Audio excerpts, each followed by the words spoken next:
జై.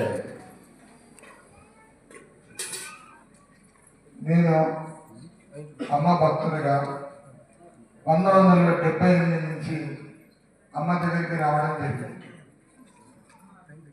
మొదట్లో నేను చిన్నప్పుడు ఒకరిని కొట్టినాను, ఇంటి దగ్గర గొడవ చేసేవారు కొట్టినాను. కొడితే పోలీసు వాళ్ళు నా ఇంటికి వచ్చారు. మా అమ్మ ఏడ్చుకుంటూ కరీంనగర్కి అమ్మ దగ్గరికి పంపించాను. పోలీసు వాళ్ళు నా కొట్టుని పట్టుకుంటే చేయాలి చేస్తలేదు, కొట్లాడిన కదా లోపల పెట్టండి. మా అమ్మ భయపడి కరీంనగర్లో అమ్మ ఉండేవాడు 78 ఏళ్ళ కరీంనగర్కి పంపించాను. అక్కడ కరీంనగర్లో ఉన్నప్పుడు ఇక్కడ కేసు అంతా మా వాళ్ళు పోలీసులో మాట్లాడి గొడవ కేసు ఏదో మామూలుగా డబ్బులు ఇచ్చి కాంప్రమైజ్ చేసి క్లోజ్ చేసుకున్నాం. ఆ భయంతో నా అమ్మ దగ్గర ఫస్ట్ డిఫెన్స్లో వెళ్ళినప్పుడు అమ్మ నన్ను అడుగుతుండే, ఏంటో నువ్వు ఇంటి మీదకి రోజు ఒక జగడాలు తీస్తావంట, మీ అమ్మ ఏడ్చుకుని చెప్తున్నది, ఎందుకు జగడాలు తీస్తావు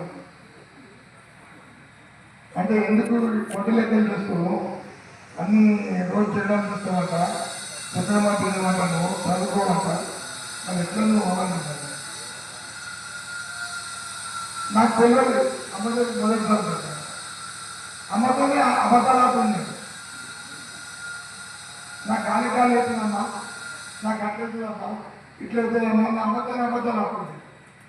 అమ్మ మంచి కూర్చోబెట్టుకొని రాత్రి 1 గంట వరకు అంత కూర్చొని మాట్లాడి మంచిగా తీర్థం వచ్చి అనిచ్చి బాగా మాట్లాడలేదు. మన రాత్రి 1 గంట వరకు నువ్వు ఇంటి దగ్గర పోకు, ఇక్కడ బత్తాయి చెట్లని నేను చూసుకుంటా, సేవ చేసుకుంటా ఇక్కడే ఉన్నాను అన్నాను.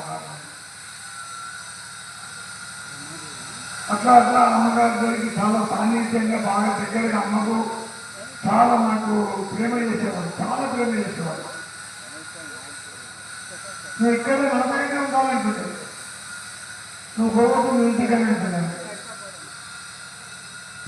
అయితే తర్వాత అమ్మకు చెప్పకుండా వచ్చేసిన కరీంనగర్ నుంచి హైదరాబాద్. అక్కడ ఉండలేకపోయాను, నాకు స్నేహితులు ఉండదు. రోజు చెట్లకి వెళ్ళాలి, అమ్మ దగ్గర తీర్థ ప్రసాదం తీసుకోవాలి. అక్కడ ఈరమ్మ ఉంటుంది, ఈరమ్మ చెప్తుంది, అమ్మ ఇలా మంచి రొట్టె వేసి భోజనం పెట్టాలి, నేను మంచిగా చెప్పి అమ్మ చెప్తుంది. ఈరమ్మ రోజు భోజనం పెట్టింది. రోజు అట్లా 2-3 నెలలు సాగిన తర్వాత అమ్మ చెప్పకుండా వచ్చేసిన హైదరాబాద్. వచ్చినాక మా అమ్మని ఇంత మంచి అమ్మ దగ్గర నీకు సేవ జరిగినాక అమ్మతో ఎందుకు వచ్చినావా దుర్మార్గం నువ్వు అని మా అమ్మ చెప్పింది. నేను బాగా చెప్పింది, అమ్మ దగ్గర సేవ వస్తున్నాను, నువ్వు ఒక పక్క దరిద్రుడు రాను, దుర్మార్గంలో చెడ్డవాడు బాగా. అట్లా అమ్మ మళ్ళీ నేను అమ్మ దగ్గరికి చాలా రోజుల తర్వాత నా పెళ్ళి అయిన తర్వాత వచ్చినాను. పెళ్లి చేసుకున్న తర్వాత ఇక్కడికి వచ్చి అమ్మ దగ్గరికి వచ్చిన తర్వాత అమ్మ మా అందరికి భార్య భర్తలకు బట్టలు ఇచ్చి ఆశీర్వాదం ఇచ్చింది. నువ్వు ఈ బంధం మంచిగా ఉంటుంది, నువ్వు ప్రేమించి పెళ్లి చేసుకున్నావు కాబట్టి నీ బంధం మంచిగా ఉంటుందని చెప్పి అమ్మ ఆశీర్వాదం ఇచ్చింది. అందరూ ఒప్పుకోకుండా అందరూ తర్వాత ఒప్పుకున్నారు. తర్వాత వచ్చిన అమ్మ మాత్రం ఆశీర్వాదించి అది ఇప్పటికీ ఆ బంధం మాకు పెరగలేదు. అన్యోన్యంగా 2 అబ్బాయిలు నాకు మంచిగా ప్రేమతో అమ్మ ప్రతిసారి అన్నం బాగా ప్రేమ చేసేవాడు. అయితే నేను ఒకసారి ఒక భక్తుని ఇక్కడ యానగిరి తీసుకొచ్చాను. యానగిరి తీసుకొస్తే వచ్చి అమ్మకు మొక్కమని చెప్పాను. అమ్మ పాడుతుంది, అమ్మకి ఇక్కడ మొక్కండి, మీ కన్నులను తగ్గిపోతే అమ్మకు మొక్కండి, అప్పుడు అర్థం తీసుకొస్తాను. తీసుకొస్తే అతను అక్కడ శాతాలు చాలా చూస్తాయి, మొక్కలు అన్నట్టుగా మొక్కలేదు. చాలా మంది శాస్త్రాలను చెప్పాను. తర్వాత ఇక్కడి నుంచి ఆయన ఇంటికి వెళ్ళిపోయాడు. ఇంటికి వెళ్ళిపోయిన తర్వాత అమ్మ ఆయన సప్లంలో వచ్చింది. వచ్చి నువ్వు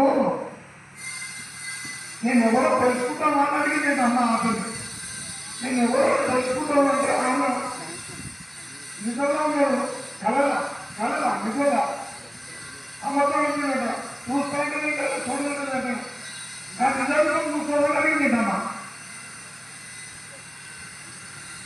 అమ్మాయి నిజంగా చూపిస్తే భూమి నుంచి ఆకాశంలోకి ఉంటుంది ఆ అమ్మాయి ఆ నిజంగా ఉంటుంది. తర్వాత ఉదయం ఆయన నా ఇంటికి వచ్చిండు. వచ్చి మీ అమ్మగారు నాకు కళలకు వచ్చారు నా నిజంగా చూస్తామని అడిగి అమ్మగారు మీ అమ్మగారు నన్ను అన్నాడు. అయితే నాకు ఎవరన్నా కళలు చెప్పినాడు అమ్మ మీరు ఎవరు నాకు తెలియదు ఇట్లా జగ్జీవన్ రెడ్డి తీసుకొస్తే మీరు వచ్చింది దగ్గరికి నేను గుర్తుపడ్డా కదా అంటే జగ్జీవన్ రెడ్డి నాకు కొడుకు అని దాని కొడుకు జగ్జీవన్ రెడ్డి ఎవరు నా కొడుకు ఆయన అని చెప్పిందంట. ఆయన నూనెల కొత్త కూడా నేను తీసేసుకుంటా అని చెప్పిందంటే అమ్మ నమ్మగారు కళ. అయితే అమ్మగారికి అంత ప్రేమ ఉంటుంది. ఒక్కసారి అమ్మ చింత మనం చేయాలి. మన చింతలు అమ్మ చూసుకుంటారు. మనం చూస్తే అమ్మ చింతలేదు, అమ్మ కాలేదు, అమ్మ చెప్పలేదు, అమ్మ చింతలు చూడండి. అమ్మ మీ చింతలు దూరం చేస్తుంది. అయితే ఆయన నాకు చెప్పకుండా మళ్ళీ అమ్మ దగ్గర వచ్చింది. అమ్మ ఆయన శబ్దం వస్తే ఒక్కటి కాదు ఎన్నో అనుభవాలు. అమ్మ నేను అప్పుడు చిన్న ఉండే బాలకృష్ణ గారు అన్న జ్ఞానేశ్వర్ గారు బండ్ల తీసుకొస్తుండే. అమ్మ త్రిశూలం తీసుకుని కమండలం పెట్టుకొని అమ్మ కమండలం తీసుకొని త్రిశూలం తీసుకొని వస్తుండే. అమ్మ అందరికి తీర్థం కూడా ఇచ్చేది. కమండలంతో తీర్థం ఇచ్చేది అమ్మ. ఆ రోజున మేము మళ్ళీ మేము ఆ జ్ఞాపకాలు నమ్మలేసుకోవాలంటే అమ్మ చేతులు తీర్థం తీసుకురంటే అమృతంతో సమానం. అమ్మ కమండలంతో తీర్థం ఇచ్చింది భక్తులు. అది ఎంత అనుభూతి అంటే అది మరవలేని అనుభూతి. మళ్ళీ తర్వాత అమ్మ దగ్గరికి నేను రెగ్యులర్గా శివరాత్రికి గురుకులంకి వచ్చామని మళ్ళా అదే అమ్మ నన్ను వచ్చిన తర్వాత ఒకసారి నా ఇంట్లో దేవుడు దక్షిణ భాగం ఉన్నది. దక్షిణ భాగం మొదటి దేశం ఉన్నది. అమ్మ నన్ను అడిగింది దేవుడు ఎక్కడికి మొదలు పెట్టావు ఎక్కడ పెట్టావు అని అడిగింది నాకు అమ్మ ఇక్కడ దక్షిణ భాగం పెట్టినంటే అక్కడ పెట్టేది అక్కడ ఆ ఇంటికి తీసేయని చెప్పింది. నీ బెడ్రూమ్ పక్కలో ఉంటుంది నువ్వు దీపం పెడుతున్నావు కదా దక్షిణ భాగం అక్కడికి దేవుడికి తీసేయని చెప్పి అమ్మ ఫోటోలో వేరే ఫోటో ఉండేది. వేరే ఫోటోలో మా అమ్మ ఏ యాత్ర పోతే యాత్ర వెంకటేశ్వర గుడికి పోతే తిరుపతి పోతే వెంకటేశ్వర తీసుకొస్తుండే, శ్రీశైలం పోతే శివుడు తీసుకొస్తుండే. అన్ని తీసుకుపోయి గుళ్ళ లోపలకి ఇచ్చేది. అన్ని విగ్రహాలు గుళ్ళ లోపలకి ఇచ్చారు. అమ్మనే నా గురువు. ఈ జన్మకు అమ్మనే గురువు. నాకు వేరే వాళ్ళు ఇవ్వలేరు. నా ఆలోచన నాకు ఏ కష్టం వచ్చినా అమ్మని నాకు గురువు.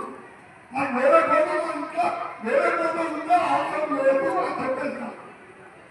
నా ఇంట్లో అమ్మ కొడుకు వేరే ఫోటో కనపడదు. నా నమ్మకం అమ్మాయి నా గురువు. అమ్మాయి కూడా చెప్పింది చేసుకుంటే ఒకటే గురువు చేసుకోవాలని చెప్పింది అమ్మగారు నాతో. మళ్ళా ఇంకో గురువుకు ఇంకో శాస్త్రసభ్యులకు ఇంకో గురువుకు ఆలోచన రాకూడదని చెప్పింది అమ్మగారు. అమ్మగారు సబ్జెక్ట్ కూడా నాకు మీద ఆశీర్వాదించారు. పిల్లలు అమ్మ ఆశీర్వదించినప్పుడు నేను ఇట్లా దూర పడితే ఒక్కసారి వస్తే కింద పడిపోయింది. నా వల్ల పడలేదు. రెండోసారి వస్తే కూడా నా వల్ల కింద పడిపోయింది. అమ్మగారు చెప్పారు ఈ సమయం కావలేదు అయినా మళ్ళీ ఎప్పుడైనా ఇస్తామని చెప్పారు. మళ్ళీ ఎప్పుడైనా మీకు ఆశీర్వాదిస్తాను అన్న తర్వాత నేను చాలా మందిలో 2 సార్లు కూడా కింద పడిపోయింది. అమ్మ ఆశీర్వాదం ఇస్తే నా మనసులో బాధ ఉన్నది, బాధపడుతుంది. దాంట్లో పోతే అప్పుడే నన్ను మళ్ళీ పంపించాడు అమ్మగారు.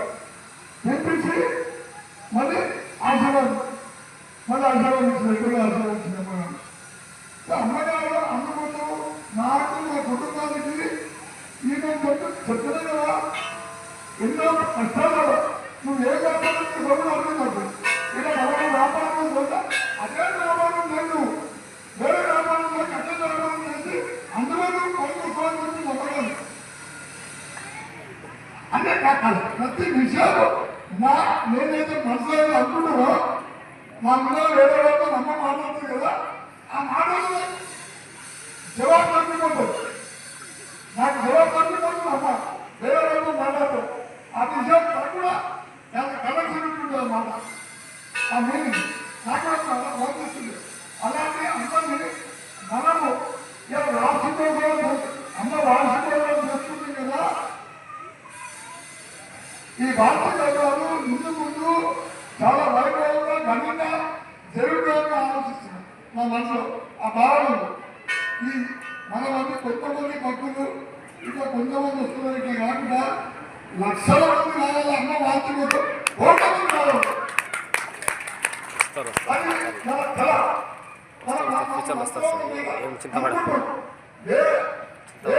ముందు ప్రోగ్రాం కదా అమ్మ ఇంత శక్తి మన గురువు. మన ఏ దేవుడు కూడా అంటున్నారు. నా వెంకటేశ్వర స్వామి లేదు, నా శివుడు లేదు, నేను ఏ దేవుడు లేదు. మన గురువు చూసాం, మన గురువు ప్రపంచంగా చూసాం, మన గురువు ఉపదేశం ఇస్తున్నాం. మనం శిశువుగా ఉన్నాం. ఆ శిశువుగా ఉన్న కర్తవ్యం అనేది గురువుకు అనుగుణంగా తిరగాలి. గురు ప్రతి సేవలో పాల్గొనాలి. అప్పుడే శిశువు చేసే సేవకు గురుకు సంతోషంగా మనకు ఆశీర్వాదం ఉంటుంది. కాబట్టి సమయం అయిపోయిందని చెప్తారు. ఇంకో 10 నిమిషాలు మాట్లాడాలనుకున్నాం కానీ సమయం అయిపోయింది, చాలా వచ్చింది కాబట్టి సరే తర్వాత ఇంకో నెక్స్ట్ మళ్ళీ మాట్లాడదాము. అయితే నేను ఏమంటుందంటే ఇప్పటికైనా మీరు అమ్మ చెప్తుంది, వేరే చెప్తుంది, మన చెప్త అమ్మ చేస్తుంది. రెండవది ఎంతో మంది జీవహింస చేస్తూ మత పదార్థాలు సేవిస్తూ వాళ్ళకి మీరు ఒకటే చెప్పండి, జీవితం దండం కావాలా, మళ్ళా మనకి జన్మజన్మలకు పుణ్యజన్మలు రావాలంటే పాపజన్మ కర్మ దొరికించుకొని పుణ్యజన్మలు కావాలంటే ఈ 2 మాట్లాడాలని ప్రతి ఒక్కరికి మనం చెప్పాలి. ఆయన మాట్లాడాలి తర్వాత మన ధర్మాన్ని చెప్పాలి. మన గురువు చెప్పింది మన గురువు చెప్పిన మాట్లాడాలని మనం చెప్పాలి. పాటిస్తారా ఆడియో కలవాలి. ఇప్పుడు ఒక చిన్న ఉదాహరణ, మనము మార్కెట్లో పోతాం, మాంసం పొందమనుకో, మాంసం ఒక ఆటలో కూర్చొని వస్తున్నాం అనుకో, మాంసం మనం మీద పెట్టుకుంటామా, ఒళ్ళో పెట్టుకుంటామా, పెట్టుకోము. ఆ కాలకాలం పడుతుంది, మనకు అంత రక్తం అవుతుంది, కవసం అవుతుంది, కాలకాలం పడుతుంది. అంటే దాని మీద కాలకాలం. అదే కూరగాయలు ఉంటే మనం ఒళ్ళో పెట్టుకొని వస్తాం, ఒడిలో పెట్టుకొని వస్తాం, మంచిగా చేతి పట్టుకొని వస్తుంది. అదే కొంతమంది కడుపు పెడతాం. ఇంట్లో వచ్చినా కూడా ఇంట్లో మనకు వాకాసంగా కలగలిగే కూరగాయలు తీసుకుపోయి మంచిగా టేబుల్ పెట్టుకుంటాం, డైనింగ్ టేబుల్ పెట్టుకుంటాం. అదే మనకు పెట్టుకుంటే ముందు కలగాలని వాసన కావాలి.